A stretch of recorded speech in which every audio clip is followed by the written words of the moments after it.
kind of a difficult conversation to talk about a man who was so synonymous with Tottenham making a difference at a club like Arsenal. And I'm not sitting here saying Harry Redknapp in any way is the answer at Arsenal at the moment, but it does feel like the answer at Arsenal is the type of manager who makes the place feel good again, who drags all the players in the same direction, who connects the fans back to the club.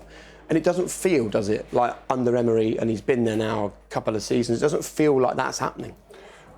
No, and I think I'm someone who says that people need time, managers need time, but they're not afforded in today's game. But I think that the situation with the captaincy was something that I thought very strange at the time when it happened, and it's just panned out to make it feel or confirm my queries about the way that it kind of evolved and allowing the players to choose the captain. You're the manager, you go in there and say, this is who I want as my captain. He is someone who actually is going to be a little bit of a mirror image of me out on the pitch in some ways. A character, the way he speaks, conducts himself, etc. But he's allowing the players to choose the captain.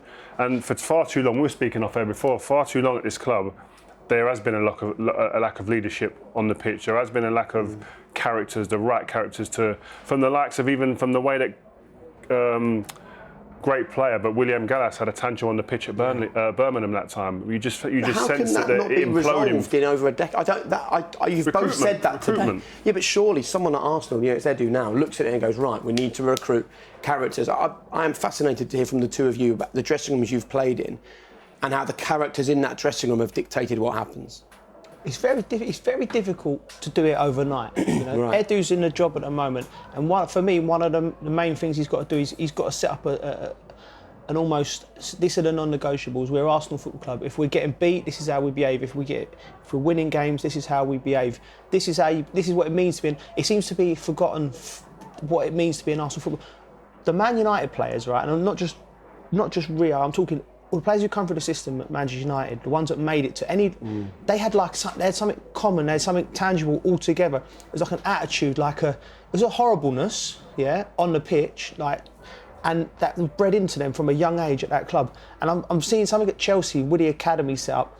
They've got this competitiveness and this love of football and love of winning, these young lads, and they've all got it. And the same as what the main with Arsenal now.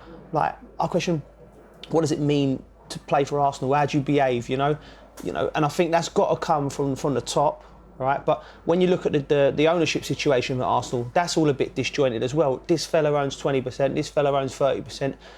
So who is making decisions at the club? Disjointed at the top leads to being disjointed. Someone like Edu's in his situation coming in now. Since when was there a DNA that ran through the blood at Arsenal? Since the likes of Vieira and all that era left, Thierry, Vieira, etc. left, so when they left, the DNA seemed to just flood out of the place. And for whatever reason, we don't know. But that's the job of someone like Edu in the role that he's in now, is to come and actually identify now and come to a decision as a club to sit down and go, right, this is going to be our principles, this is our DNA, and this is what, and we're recruiting. That DNA has to run through each and every individual that we bring in and recruit to this club. So, like Joe said, that can't happen overnight, but even in the window that's just gone, are the right players coming in? The players that you're seeing are playing at the moment, I don't see something that, as if I'm an Arsenal fan, that I sit there and go, you know what, I can be proud of that. And listen, you're going to move on to Xhaka and talk about Xhaka and the situation that happened with him with the fans. I've been in a situation where my own fans booed me at Man United when I hadn't signed my deal at Manchester United. There was a delay in me signing, etc. And the fans were getting on my back and they booed me at Charlton away at the Valley. And I went to say thanks for coming to support. They booed me away.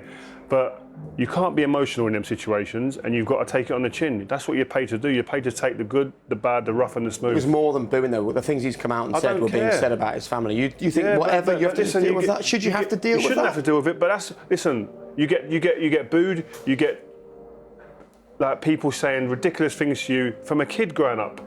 So when it happens in a stadium, it's not the first time. So listen, I sympathise with him, right, that these things have been said, but you have to conduct yourself in the right way.